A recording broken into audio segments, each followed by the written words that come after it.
Captain Ryland Kane stood in the cockpit of his personal spacecraft, Oblivion's Edge, hands tight upon the controls. Beyond the transparent view screens stretched the swirling darkness of space, speckled with distant stars that flickered like watchful eyes, each one whispering of possibilities. A faint hum reverberated through the hull as the ship's engines powered down, preparing for a stealthy approach. Ever since Earth had cloaked itself behind a hidden defense grid, such careful maneuvers were imperative. Earth's leaders demanded secrecy, for they believed the galaxy was not yet ready to learn that humanity had not only survived but thrived in a covert utopia. "Captain," the ship's AI said calmly, its voice lilting with a synthetic accent that balanced authority and servitude. "We are entering the perimeter of Earth's holographic disguise. Initiate sequence Ghost 13 to bypass routine scans." Ryland nodded. "Affirmative, Ghost 13, he said, releasing a controlled breath. "Let's not draw any attention we can't handle." He studied the scanners, observing the approaching rim of Earth's projection, a carefully woven net of illusions that gave the planet's surface the appearance of a toxic, barren waste. Even from orbit, he saw the swirling mire of rust-red storms, the bleak terrain that would force the casual viewer to believe Earth was indeed dead. Only a handful of people throughout the galaxy knew the truth. In carefully engineered pockets, Earth flourished, and one such pocket was the glittering city of Nova Haven. Yet, in that moment, a tremor of concern moved through Ryland, for 3 enemy vessels had appeared on the scanners. Zenith Coalition craft, they were swift and lethal, patrolling shipping lanes and searching for anything out of place. Over the decades, the Zenith had been Earth's oppressors, conquerors that once subjugated nations. Even now, though their power was fracturing, they remained formidable. Oblivion's Edge was not an easy ship to detect, yet the vigilance of the Zenith seemed to grow each day. "Captain, we have incoming," the AI warned. 3 Zenith cruisers are on an intercept course." His eyes narrowed. "Engage evasive maneuvers," he ordered, voice steady. "Execute emergency protocol Sigma 7, maximum capacity." The craft lurched, thrusters roaring. The gravitational surge would have flattened an unaugmented human, but Ryland was no stranger to these punishing accelerations. He breathed through it, counting heartbeats as the ship twisted through the vacuum. The Zenith vessels gave chase, their sensor beams probing, but Oblivion's Edge shimmered and darted away, slipping into the carefully maintained corridor that permitted entry to Earth's hidden domain. Soon, the illusions parted like a veil. The swirling storms and toxic clouds dissolved to reveal the actual atmosphere, a band of stunning blues, greens, and shimmering lights. There stood Earth's living realm, encased in advanced shielding technology that cast illusions into space, fooling any distant onlooker. Ryland exhaled, relieved and amazed, as he always was, by the sight of home. The Zenith cruisers vanished behind the projection field, unable to follow as the illusions sealed. When the old, battered landing platform of Nova Haven rose into view, its luminous spires reflecting off the ocean's edge, Ryland felt the familiar pang of belonging, coupled with the weight of secrets. Alert klaxons chimed in the cockpit, marking their official re-entry. He guided Oblivion's Edge into a private hangar, where an android in gleaming silver plating awaited him. "Welcome back, Captain Kane," the android intoned, mechanical eyes blinking a soft blue. "The Council demands your immediate presence." He sighed. "They always do," he said under his breath, unfastening the harness and standing to stretch out the tension in his shoulders. Another mission complete, another set of questions to answer. He stepped onto the hangar deck, boots clicking against polished steel, and followed the android through the labyrinthine corridors that led to Echelon Tower, seat of the Earth Council's authority. Echelon Tower pierced the clouds, a pinnacle of metal and glass. Lights pulsated across its surface, hinting at the advanced technology contained within. Ryland was led to a sleek elevator that silently ascended countless floors, carrying him to a circular chamber where the council convened. 10 figures, each draped in dark cloaks, sat around a table of polished obsidian. Counselor Reyes, a severe woman with silver-streaked hair, was at the head. Her gaze pinned Ryland the moment he entered. "You've had too many close calls, Kane," she said, her voice echoing in the chamber. These repeated attempts to gather intel on the Zenith Coalition are reckless. You're drawing unwanted attention. He straightened, meeting her critical stare. We need to know where the Zenith stands, he said, undaunted. Their empire is fracturing. Civil uprisings, internal power struggles. This is our moment. If we reveal ourselves now, we could influence the course of future alliances. We could break the last chains of oppression they hold over scattered worlds. Reyes and the others exchanged looks, skepticism dancing behind their eyes. You have data to support this claim? She asked. Ryland produced a small crystal from his pocket, the tip shimmering. An intercepted Zenith communique detailing splinter movements. The Empire is on the verge of a major shift. We have an opening. Before the Council could respond, alarms erupted, a piercing cry of klaxons that tore through the hushed atmosphere of the chamber. The lights dimmed, replaced by a pulsing red glow. Reyes rose from her seat, exchanging a tense glance with the others. Another breach in the defense grid, she said grimly. Let us see who dares enter our domain. Data scrolled across a holographic display in the center of the table, and a voice crackled over the intercom. An unidentified vessel has penetrated the holographic shield. Trajectory indicates uncontrolled descent. Ryland's heart jolted. If it's a Zenith assault craft, we have trouble. Counselor Reyes shook her head. No, it's too small to be an assault craft. This is an exile pod. Silence blanketed the council chamber. Exile pods were used by many factions in the galaxy to dispose of dissidents. Sometimes, these pods were launched into black holes or left drifting in remote sectors. Here, it appeared one had been sent to Earth's hidden space. They're being sent here to die, Ryland realized. Reyes' gaze hardened.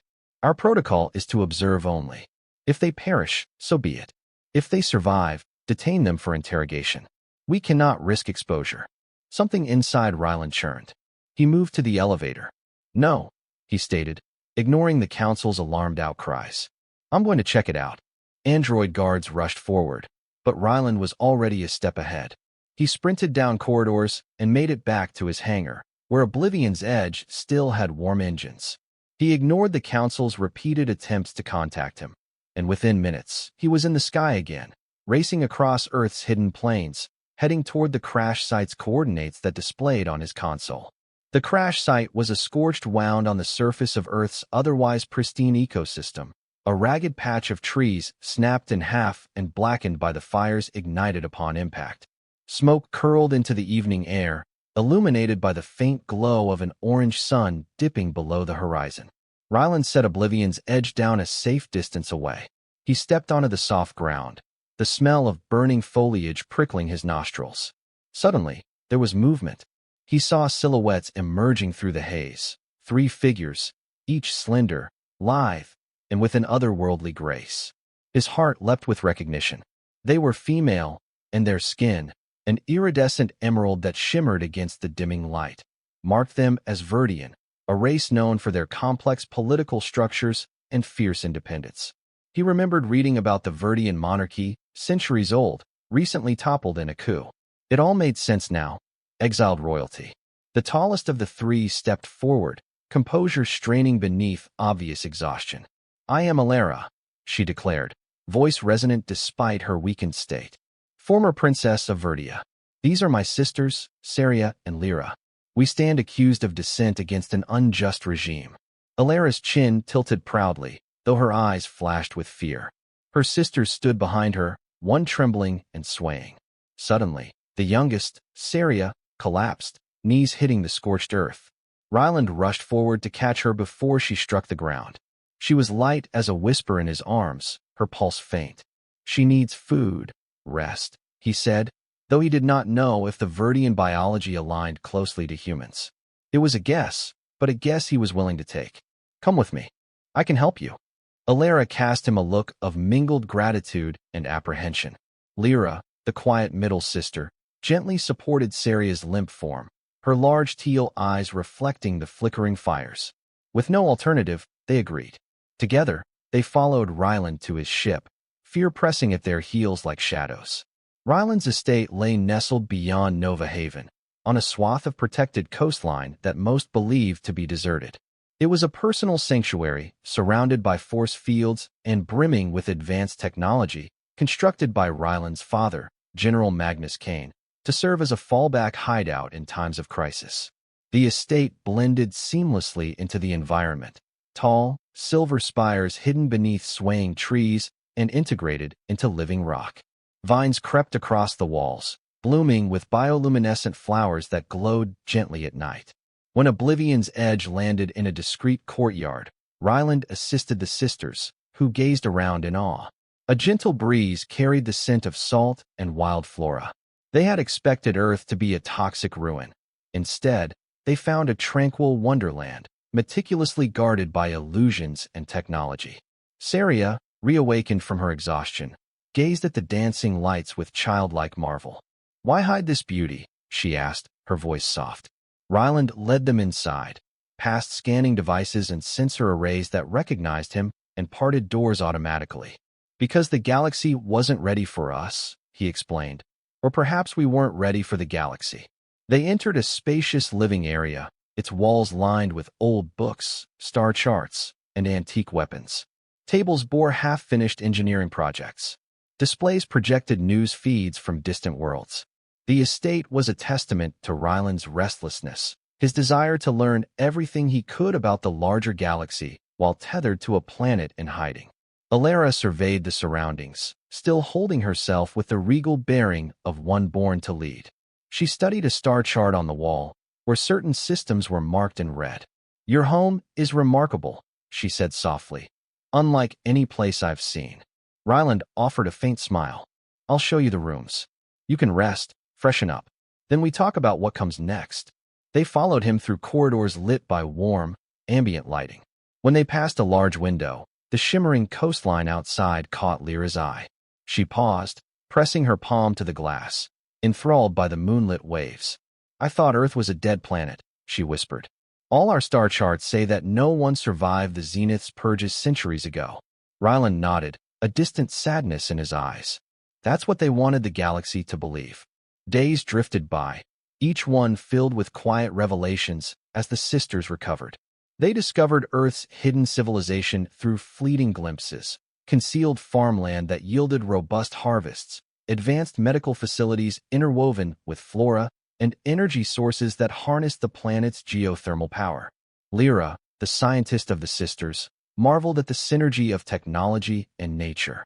"Your city, Nova Haven, merges with the environment rather than conquering it," she observed, eyes shining with curiosity. "Such harmony is rare in the galaxy." Ryland, meanwhile, faced mounting scrutiny from the Council.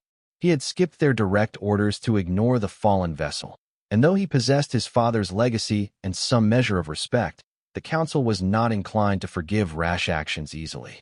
Councillor Reyes called him again, her voice echoing through his personal communicator as he paced the main hall of his estate. "Where have you been, Captain Kane?" she demanded. "We've detected unusual power consumption spikes at your estate. Are you harboring something? Or someone?" Ryland carefully modulated his tone. "Just running tests on some new security upgrades," he said, trying to keep the lie casual. "We had a close call with the Zenith recently. I want to be prepared." Silence on the line. Then Reyes' voice, cold. "We trust you, Captain, but not blindly. Nova Haven is prepared to send surveillance drones. We cannot allow personal secrets to jeopardize Earth's safety. Do I make myself clear?" His jaw tightened, but he forced politeness. "Crystal clear, Counselor." When the call ended, worry gnawed at him. The sisters were vulnerable, possibly a catalyst for conflict if the Council decided they were a threat. Ryland paced by the window, glimpsing the sisters outside, wandering through the estate's garden, their emerald skin catching the midday sun. They laughed softly, speaking in Verdian to each other, forging a small bubble of hope in this secluded refuge. At dawn the following day, a solitary craft roared across the sky, heading straight for Ryland's estate. Alerts blared in the control room, and Ryland rushed there, heart pounding. The system recognized the craft's pilot, General Magnus Kane. His father. The ship alighted in the courtyard with a hiss, steam venting as the ramp lowered. Out strode Magnus Kane, tall, broad-shouldered, silver hair cropped close to his skull. He wore a dark uniform devoid of insignias, a testament to his shifting allegiances over the years. Once, he had been one of Earth's most decorated officers. Now he acted on his own schedule, with his own agendas. Ryland hurried out to meet him, searching his father's expression for clues. The older man offered a tight-lipped smile and clasped Ryland's hand. "Son," he greeted, voice low and gravelly. "Always a pleasure. What are you doing here?" Ryland asked, glancing nervously back to see if the sisters would appear. Magnus, however, had a knack for noticing everything. His gaze swept over the estate, and, without prompting, he walked past Ryland into a corridor, boots echoing on polished floors. "I came because the council has grown suspicious of you," he said. "They suspect you're hiding something, and they're right, aren't they?" Ryland inhaled sharply. "What do you know?" Magnus chuckled. "I have my ways. Word travels quickly. 3 alien sisters, Verdian exiles, landed here. You rescued them. Even the council's best attempts at secrecy cannot silence the rumors that swirl in hidden channels." Before Ryland could protest, footsteps approached. Elara, Saria, and Lira entered the room, having evidently overheard voices. Each wore simple earth garments of soft fabric, looking guarded yet resolute. At the sight of the imposing general, the sisters stiffened. Magnus studied them, a strange light in his eyes. "Exiled princesses of Verdia," he murmured. "If I'm not mistaken, you attempted to challenge the new Verdian ruling council that took over from your father's monarchy. Politics run deep in your lineage." Elara lifted her chin, posture regal. "We took a stand for our people, who suffer under the corrupt regents. We were betrayed, exiled in a sealed pod. We expected to die." Magnus nodded solemnly. "You always did have a soft spot for lost causes, Ryland," he said, not unkindly. "And I see you've found 3. He paused, folding his arms. "But perhaps this lost cause could become something else. We need allies. You see, I'm not here to drag them before the council. I'm here to warn you that the council may soon resort to drastic measures to ensure Earth remains hidden, and that might include disposing of these 3. A hush fell. Ryland's eyes flicked to Elara, who squared her shoulders. Saria's lips parted, fear shining in her gaze. Lyra's hands tightened around a small device she held. A translator or scanner, perhaps. The enormity of their predicament weighed heavily in the silent room. Magnus spoke again. "Son, I've been working with a nascent resistance. After centuries of fear and isolation, many on Earth are ready to emerge from the shadows. We have technology that can rival the Zenith. We're not the weak world we once were. But the Council clings to secrecy, terrified that if Earth's location becomes public, we'll be overwhelmed by potential enemies. They're not wrong about the dangers, but isolation also has a cost." Ryland glanced at the sisters. "You want us to help you break Earth's isolation?" Magnus' eyes flashed with conviction. "We do. I suspect you do as well. Let the Council see reason, or we force them to. Time is short." Over the following days, tension spiraled. Council drones circled the perimeter of Ryland's estate, scanning for anomalies. The sisters learned to hide from sensors, staying indoors behind shielded panels. Meanwhile, covert meetings took place in the estate's secret underground levels, a network of passages outfitted with advanced stealth systems to evade Nova Haven's watchful eyes. Magnus laid out his plan under the glow of holographic maps. The Council, currently led by Reyes, was planning to intensify their hold on Earth and quell any dissent. The exiled sisters presented a unique problem for them. If rumors spread that humans were sheltering alien royalty, the delicate secrecy might shatter. But the presence of Elara, Saria, and Lira could also inspire empathy among Earth's hidden population, who might see cooperation with outsiders as a chance for growth and redemption.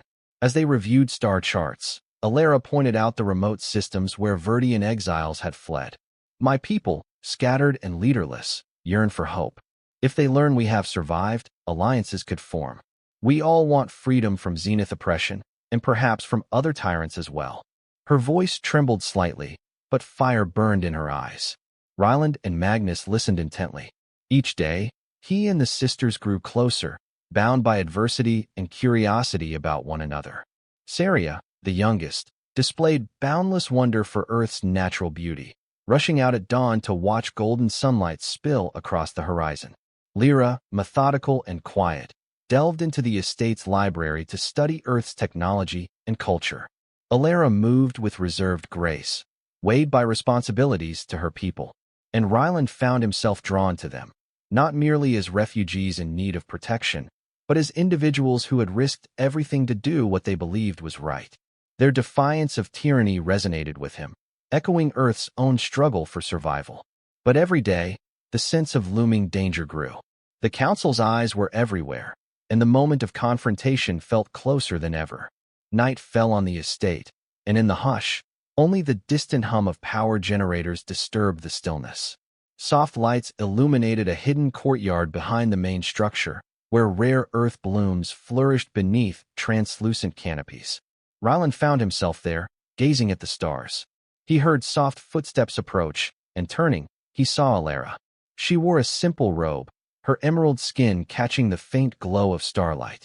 "Couldn't sleep?" he asked gently. Elara shook her head.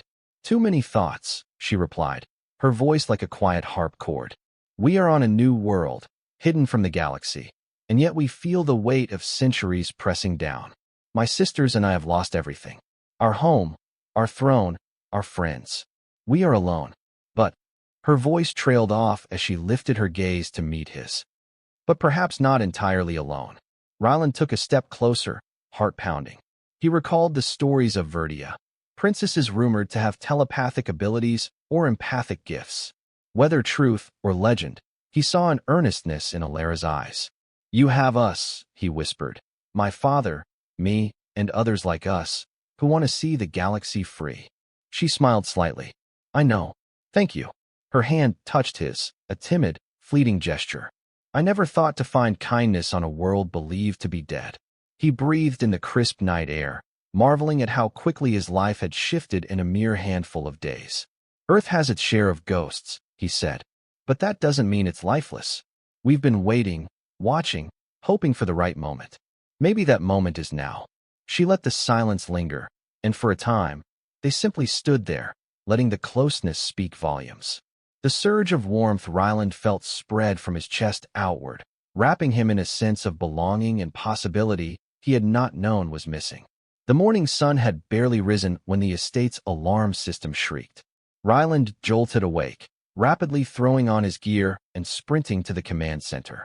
Monitors flared red, showing multiple incoming Council security craft. Drones soared around the perimeter. Over a loudspeaker, a stern voice demanded Ryland's surrender. "This is Council Enforcement 1, a crisp tone declared. "Captain Ryland Kane, you are ordered to relinquish control of your estate and submit to a full inspection." He ground his teeth, scanning the feed. "They brought an entire squadron," he muttered. "They're not messing around. They must suspect we're harboring the sisters." Elara, Saria, and Lira appeared behind him, worry etched across their faces. Magnus arrived moments later, strapping on a sidearm. "This is an overreach," he growled. "The Council must have decided to corner us. One misstep, and they'll arrest you, son. Likely them too." Ryland's mind raced. "We can't fight the Council directly here. We'd end up tearing Earth apart. Let's think carefully." An incoming hail arrived from Counselor Reyes herself. Her voice was cold as ice. "Captain Kane, we have proof you're hiding individuals whose presence endangers Earth's secrecy. Open your doors, or we will be forced to use lethal measures." Ryland's voice trembled with fury and defiance. "Proof? You have speculation, nothing more." A half-second pause. "Speculation does not lead to mobilizing an entire enforcement squad," Captain Reyes said. "Do not test me." Ryland cut the channel, turning to the others. "We have to get out of here, or we'll be pinned. If the Council arrests Elara and her sisters, they'll likely be executed, or locked away in some lab for the rest of their lives. Magnus, is there a safe route out?" The general nodded. "We have a subterranean escape tunnel that leads past the main perimeter. Follow me. Once we're out, we can head for a location I've prepared, a safe house near the planetary broadcast hub." They raced through the estate, grabbing what they could in a hurry. The sisters wore long cloaks to hide their distinctive skin. They slipped into a hidden passage behind a wall of old starship parts. The corridor led downward, lights flickering. Echoes of Council boots hammered above, searching the estate. At one point, a dull explosion shuddered the walls, likely the Council breaching the main entrance. Before the tunnel ended, the group ascended a narrow ladder. Ryland could hear the hum of hovercraft outside. Finally, they emerged into the dense underbrush of a forest near the coast. The air was thick with humidity, and the calls of distant avian creatures flitted through the leaves. They crept away just as the estate went silent, its automated defenses presumably deactivated under council control. Ryland stared back, heartbreak gnawing at him. That estate was his sanctuary, and now it had been taken. Shaking off his sorrow, he guided the sisters forward. Their real mission had just begun. Magnus led them to a camouflage transport, concealed beneath a massive oak whose roots had been artificially grown to hide the craft. Once aboard, they soared off, hugging the landscape to avoid detection. Each hour brought them closer to a crucial turning point. "Where exactly are we going?" Lira asked as she fiddled with a handheld scanner. Magnus keyed a set of coordinates into the console. "To meet allies. We plan to make a public broadcast. If the Council wants to clamp down on any contact with the galaxy, we'll force their hand. We'll reveal ourselves, Earth, the hidden city, the entire truth, and rally other oppressed groups to stand with us." Elara's eyes widened. "This is no small undertaking." Magnus offered a mirthless grin. "No, it isn't. But it's the best chance we have. The Council cannot silence the entire planet once the truth is out. And they definitely can't keep the rest of the galaxy in the dark, either." Ryland watched the sisters thoughtfully. "Elara, what do you think? Are you ready for a revelation of this scale?" She glanced at her siblings, who exchanged meaningful looks. Saria's fingers trembled, but she nodded. Lira pressed her lips together. Elara turned back to Ryland, jaw set with a calm resolve. "We are exiles, Captain. If speaking the truth to the galaxy can spare others from the fate we nearly suffered, then yes, we're ready." The transport glided over rolling hills, forests, and shimmering lakes until they reached a mountain range. There, nestled in a craggy canyon, was a facility embedded into the rock, an advanced broadcasting station that harnessed Earth's planetary shield for amplifying signals across vast distances. Accessing it was no simple feat, yet Magnus had prepared infiltration codes over years of quiet descent. He guided them inside. The corridors were dim, illuminated only by emergency lights. "I'll handle security," he murmured. "Ryland, take the sisters to the main broadcast chamber and patch in the feed. Once we're live, there's no turning back." The main broadcast chamber sat at the heart of the facility, ringed by banks of consoles and monitors. A vast digital globe of Earth hung in midair, rotating slowly, dotted with green flickers that represented different outposts under the Council's control. Ryland approached a central panel, hands skating across the interface to override the Council's standard protocols. Alarms flashed, indicating that an unauthorized access was in progress. "Move quickly," Magnus warned. "We'll have company soon." Elara, Saria, and Lira stood in front of a large transmitter, the lens of a galaxy-reaching camera. Their postures were tense, determined. In that moment, they were not mere exiles. They were voices of countless billions across the stars who yearned for liberation. Ryland initiated the broadcast, connecting to numerous subspace frequencies that wove through Earth's defensive shield and beyond. "You're live," he said quietly, stepping back so the sisters and Magnus could address the galaxy. Elara inhaled, then began to speak, her voice trembling but resolute. "To all who can hear this, I am Elara, once Princess of Verdia, now in exile. My sisters and I were cast away for standing against tyranny on our world. We believed Earth was a barren, toxic planet, until it saved us. Yes, Earth is alive. We are in Nova Haven, a hidden city that has endured for centuries. And now, we choose to come forward." She gestured towards Saria and Lira, who nodded in solidarity. "The galaxy stands on the brink of upheaval. The Zenith Coalition, once believed unassailable, shows fractures. Many worlds cry out under oppression or cower in isolation for fear of invasion. But we have hope, for we have seen that alliances can be formed across species beyond old prejudices." Ryland stepped forward, his voice firm. "I am Captain Ryland Kane of Earth.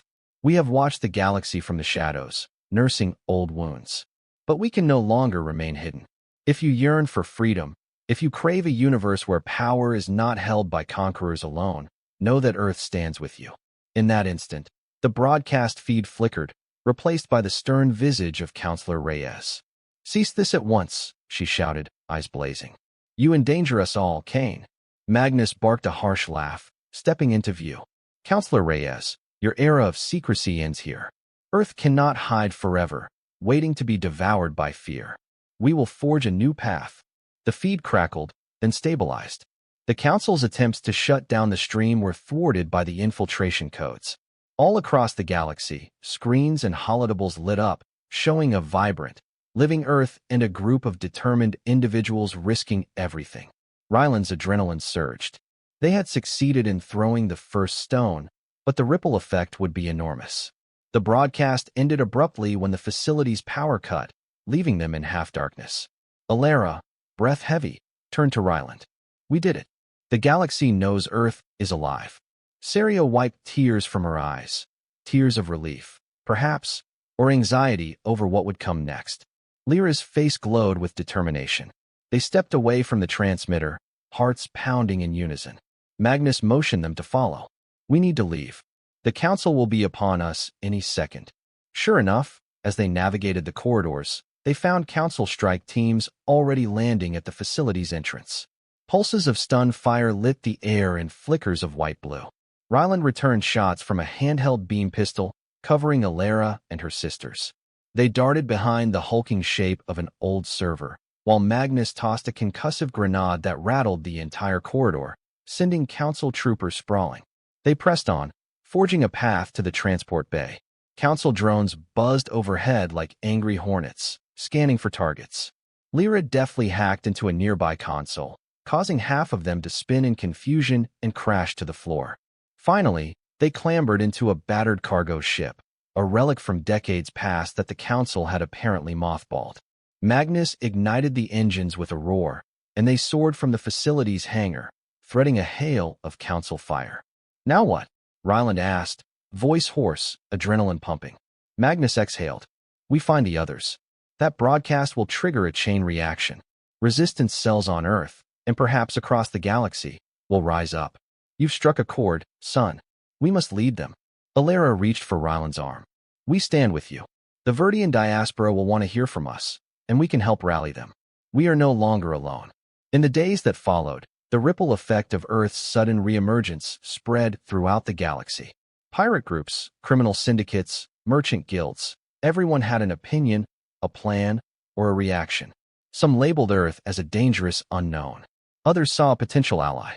Still others, especially those chafing under the Zenith Coalition, viewed Earth's defiance as inspiration. Through encrypted channels, messages poured in. Word reached Elara that pockets of Verdian loyalists had been heartened by the news that exiled royalty survived.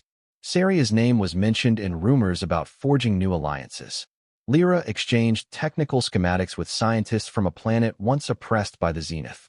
Even Counselor Reyes and her faction had to navigate the swirling politics. They publicly denounced the broadcast as treacherous, but privately, some within the Council questioned their long-held isolationist stance. Ryland and Magnus established a clandestine base of operations in a rocky desert on Earth's southern hemisphere, far from Nova Haven.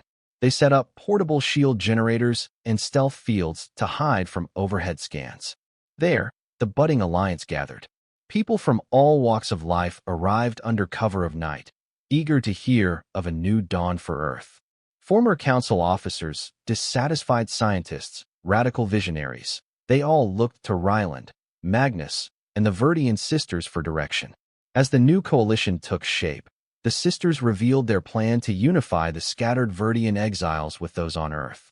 Elara spent hours drafting proposals, while Saria recorded stirring messages that were broadcast via pirated frequencies. Lira, as ever, dove into research, hoping to refine Earth's cloaking technology for starships, so the exiles could safely traverse Zenith-controlled space. Ryland was amazed by their dedication. Each sister brought unique talents: Elara's leadership, Lira's scientific brilliance, and Saria's empathic warmth.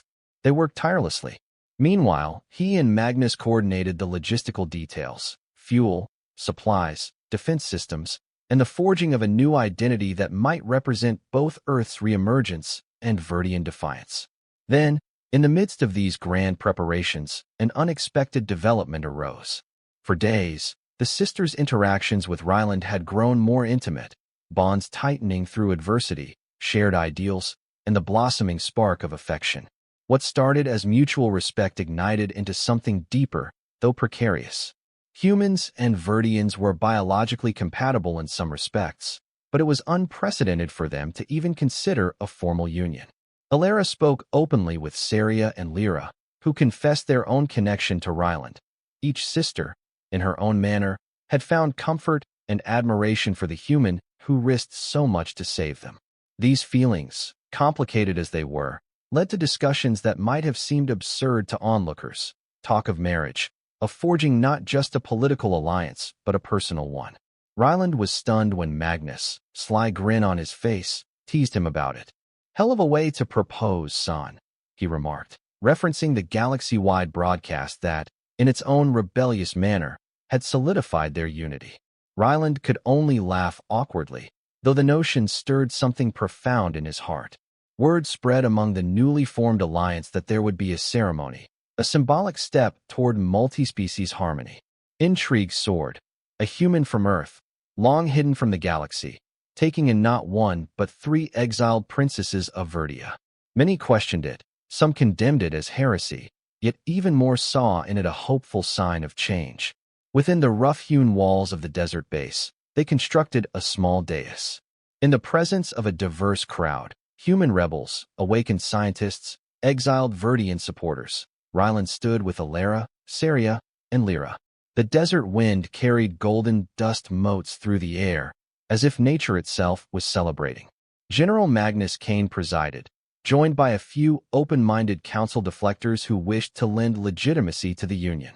Elara spoke vows in a solemn, resonant voice, her eyes locked on Ryland's. "We came here exiled, broken, and in fear," she said, her voice catching. "Yet here, we found refuge and more. We found a partner who stands for freedom, for unity. We vow to share in your fight, your hopes, and your dreams, as you have shared in ours." Saria, tears shining, offered a simpler sentiment. "You saved us and gave us back our voices, and more than that, you gave us a future." Lira, typically quiet, presented a symbolic ring, a simple band crafted from metals once harvested by humans and Verdians together in a historical era of cooperation. "We forged this bond," she said softly, "so that we may stand together against the darkness ahead." Ryland, overwhelmed but certain, clasped each sister's hand in turn. "We once believed Earth's only option was to hide," he said, voice strong in the hush of the onlookers. "But we found the courage to emerge from our veil. Now, I stand with you, Elara, Lira, and Saria, to face the galaxy, not in fear, but in hope." A murmur rippled through the crowd. Magnus nodded approvingly, placing a hand on Ryland's shoulder. Then, as the desert sun dipped behind the horizon, painting the sky in a riot of crimson and gold, the vow was sealed. For a moment, the swirl of political intrigue, the looming threat of the zenith, and even the council's disapproval faded behind the power of new beginnings. From there, the days passed in a rush of preparations. Earth's hidden city, Nova Haven, slowly opened its gates, exchanging ambassadors with newly arrived Verdian refugees. Allied ships, bearing secret transponders, slipped in and out of Earth's orbit. Even the Zenith Coalition, reeling from internal conflicts, had no choice but to acknowledge the sudden appearance of a renewed Earth. Their warlords growled threats, but behind closed doors, they scrambled to reassess their strategies in a galaxy no longer under their unquestioned domination. For Ryland and his 3 Verdian brides, life became a blur of diplomatic summits, strategic planning sessions, and genuine affection that bound them more tightly than any political arrangement ever could. Moments of peace were scarce, but in those fleeting instants, perhaps when strolling through a blossoming garden in Nova Haven, or standing on a desert plateau at dawn, they glimpsed the enormity of the future they had sparked. The Council, humbled by the broad support for Earth's emergence, had little choice but to adapt. Councillor Reyes, grudging though she was, eventually recognized the unstoppable tide. Confronted by the swelling alliance, she and other council members revised their policies, gradually integrating Earth's resources with the needs of the new coalition. Though tensions lingered, the planet's path was irrevocably altered. And so, a planet once believed dead rose up, not as a subdued realm cowering in the shadows, but as a beacon of resistance and hope. Kingless princesses found a new home and family among humans, forging bonds that transcended species, tradition, and fear. A father and son reconciled over shared ideals, each bringing his own brand of courage to the fight ahead. And across the stars, thousands of voices once silenced by oppression found renewed purpose, galvanized by the knowledge that even a ghost world could hold a beating heart, and that love, in defiance of all odds, could reshape the destiny of entire civilizations. As Nova Haven's lights glimmered in the twilight, and the daily hum of starships reverberated across the hidden city's sky, Ryland stood on a balcony with Elara, Saria, and Lira at his side. Together, they gazed upon the horizon, where clouds glowed pink and gold, a promise of tomorrow. Indeed, some endings were just new beginnings, and for Earth, and for those exiled sisters, that beginning was bright, uncharted, and full of promise. They had every reason to believe, from that moment onward, that their story would hold a happily ever after, shaped by unity, guided by the spirit of freedom, and kept aloft by a love that spanned worlds.